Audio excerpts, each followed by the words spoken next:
UP सरकार के स्वतंत्र विभाग राज्य मंत्री व जिला प्रभारी मंत्री नरेंद्र कश्यप चित्रकूट के दौरे पर पहुंचे, जहां उन्होंने कलेक्ट्रेट सभागार में जिले के अधिकारियों और जनप्रतिनिधियों के साथ बैठक कर विकास कार्यों एवं कानून व्यवस्था की समीक्षा बैठक की है। समीक्षा बैठक में प्रभारी मंत्री ने सरकार द्वारा चलाई जा रही विकास कार्य योजनाओं की जन जन तक पहुँचाने के निर्देश दिए हैं। इसके साथ ही उन्होंने बरसात महीने में नाली नालों के साफ सफाई और विद्युत व्यवस्था को दुरुस्त करने के निर्देश दिए हैं और पुलिस विभाग को अपराधियों में कानून का भय बना रहे, इसके लिए तेजी के साथ काम करने के लिए निर्देश दिए हैं।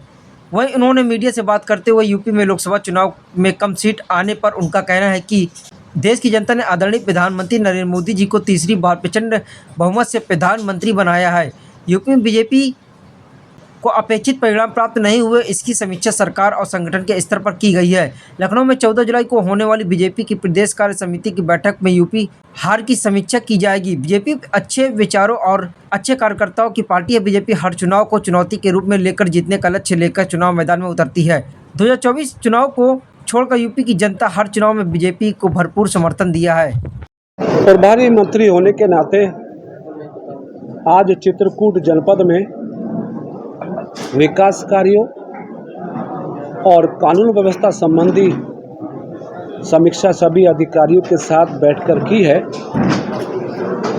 केंद्र और प्रदेश सरकार का लक्ष्य है उत्तर प्रदेश को सर्वोत्तम प्रदेश बनाकर प्रदेश की 25 करोड़ जनता को सरकार की सुविधाओं से सुसज्जित करना, जिसके क्रम में आज चित्रकूट में हमने सभी अधिकारियों के साथ विभागवार समीक्षा की है और अधिकारियों को इस बात का निर्देश दिया है, चूँकि इस समय बरसात का मौसम प्रचलित है, चित्रकूट में किसी प्रकार की बीमारी का प्रकोप न फैले, समुचित कदम उठाए जाने के निर्देश दिए गए हैं। सड़कों का निर्माण कार्य चूँकि बरसात प्रारंभ हो गई है, बरसात तेज होने से पहले पूर्ण कर लिया जाए। बिजली की आपूर्ति इस समय चूँकि समुचित प्रकार से जनपद में हो रही है, कहीं पे ट्रांसफार्मर जलने आदि की समस्याओं से जनता को जूझना ना पड़े, इसलिए बिजली विभाग को भी बिजली प्रबंधन को दुरुस्त करने के निर्देश दिए गए हैं। पुलिस विभाग को कानून व्यवस्था को और बेहतर करने, अपराध को नियंत्रण करने और किसी प्रकार का जघन्य अपराध हमारे जनपद में ना हो, जिससे जनता के मन में भय का वातावरण पैदा हो। सरकार का लक्ष्य कानून का भय अपराधियों में स्थापित करने का है, जनता को राहत देने का है। तो पुलिस विभाग को भी कानून व्यवस्था और अपराध नियंत्रण करने के निर्देश दिए गए हैं। सुखद स्थिति है कि हमारे जनपद के सभी अधिकारी, जिला प्रशासन और पुलिस प्रशासन केंद्र प्रदेश सरकार की योजनाओं के अनुपालन में बेहतर काम कर रही है। जहाँ जहाँ पे छोटी बड़ी कठिनाइयाँ लगती हैं, उनका समाधान करके हम जनपद की जनता को प्रत्येक दशा में उसको मिलने वाले लाभ को दिलाने का प्रयास करेंगे। समीक्षा बैठक सफल हुई, अधिकारियों का प्रयास सार्थक रहा। भविष्य में भी चित्रकूट हमारा आगे बढ़े, विकास हो, प्रगति हो, उसका प्रयास जारी रहेगा। लोकसभा चुनाव में बीजेपी की कम सीटें आई हैं, ऐसे में बीजेपी द्वारा समीक्षा की जा रही थी, उस समीक्षा में क्या निकल के सामने कि कहाँ चूक हो गई बीजेपी जो कम सीटें हैं? हालांकि इस समय हम जिला प्रशासन के कार्यालय में हैं, राजनीतिक बातें करना कदाचित ठीक नहीं होगा, लेकिन आपने सवाल कर दिया है। मैं प्रसन्नता व्यक्त करता हूं कि देश की जनता ने भारत के डेमोक्रेसी में तीसरी बार नरेंद्र मोदी जी को प्रचंड बहुमत के साथ प्रधानमंत्री बनके फिर देश की सेवा का दायित्व सौंपा है। ये हम सब के लिए गौरव और प्रसन्नता की बात है।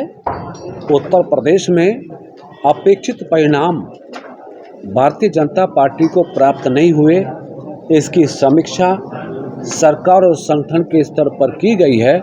आने वाले समय में जो छोटी बड़ी कमी त्रुटि रही होंगी, उसको हमारी पार्टी दूर करके उत्तर प्रदेश में भारतीय जनता पार्टी की शक्ति और सामर्थ्य को 2014, 2019, 2017 और 22 के अनुरूप फिर से मजबूत करने का काम करेगी। मुझे इस बात की जानकारी नहीं है कि कहाँ पे कितने वोट काटे गए हैं, लेकिन मैं ये कहता हूँ कि भारतीय जनता पार्टी को अभी और अच्छा करने की ज़रूरत है, हमें और मेहनत करने की ज़रूरत है। जो परिणाम हमारे अनुरूप नहीं हुए हैं उसकी समीक्षा करके आगे हमारी मंशा के अनुरूप हो ऐसा हम काम करेंगे। समीक्षा तो आज लखनऊ में 25 बिंदु निकाले गए, तो उन बिंदुओं के कौन से ऐसे खास बिंदु हैं जिनके समीक्षा में आए हैं? ये संगठन का विषय है, संगठन समीक्षा करता है, संगठन बिंदुओं को लगता है और 14 जुलाई को इस तमाम मुद्दों पर लखनऊ में एक बड़ी प्रदेश कार्य समिति भारतीय जनता पार्टी ने रखी है, जिसमें भारतीय जनता पार्टी के राष्ट्रीय अध्यक्ष आदरणीय जेपी नड्डा जी का आगमन होना है। उस बैठक में तमाम बिंदुओं पर, भविष्य की योजनाओं पर, पार्टी को सशक्त करने के लिए कौन कौन से काम किए जाने अपेक्षित हैं, उन सब पे विस्तार से बात हो। लेकिन 10 सीटों पर फिर से उपचुनाव, 2 लड़कों की जोड़ी फिर सामने है, तो क्या लगता है कि बीजेपी की अग्नि परीक्षा होगी?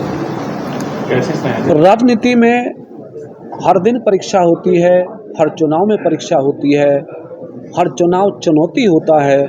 और चूँकि Bharatiya Janata party ideology based party है, कार्यकर्ता बेस्ड पार्टी है, इसलिए हर चुनाव को चुनौती के रूप में हम लेते हैं और जीतने का लक्ष्य लेकर चुनाव के मैदान में उतरते हैं। उसी का परिणाम रहा कि उत्तर प्रदेश में 2024 को अगर छोड़ दें तो तमाम चुनाव में उत्तर प्रदेश की जनता ने भरपूर समर्थन भारतीय जनता पार्टी को दिया। और इस बार भी हम प्रदेश की जनता के आभारी हैं कि हमें अच्छे परिणाम भी दिए हैं, अच्छी सीख भी दी है। धन्यवाद जी।